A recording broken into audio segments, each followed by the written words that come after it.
Kāpēc degvielas cenas strauji tiek ietekmētas sakoties kardarbībai Irānā? Atbilde ir salīdzinoši vienkārša. Degvielas cenas Latvijā, tā kā Latvijā degviela neražo vai naftas iegāde nenotiek, cenas seko biržai. Kopš kara sākuma cena par baleri pacēlusies par aptuveni 50% uz doto brīdi. Sekojoši rodas jautājums, kamdēļ šīs cenas mainās tik strauji? Vai tiešām nav nekādas rezerves un kāpēc jau esošu degvielu nevar pārdot par iepirkto cenu?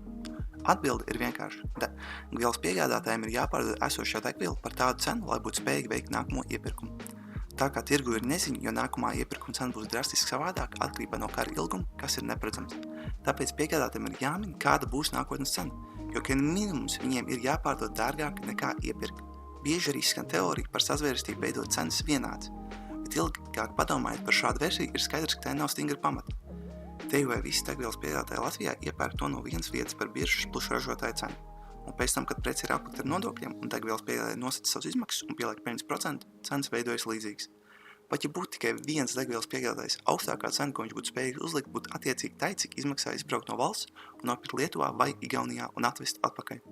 Tik izteikti arī piedāvājums apzināt cenu ar valsts iesaisti. Ko tas praktiski nozīmē, ir tas, ka visi tie, kuriem degvielas cena nav primāra, arī būtu spiest maksāt par šo krīzi. Vairāk nekā viņi ir pašlaik, jo degvielas cenas arī ietekmē pārtikas cenas, kā arī citas. Ilgtermiņā samazinot pārticību visiem, pat tiem, kuri iegūtu šo atvieglojumu.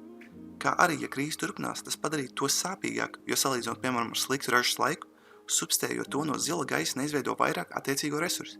Tieši tu palielini tā patēriņu tā laikā, ka tas būtu jālieto daudz taupīgāk. Gala beigās, ja degvielas piegādātāji neveiktu šīs cenu izmaiņas, to biznesa vairs nebūtu rentabls, kas sekojuši ir daudz lielāka krīze.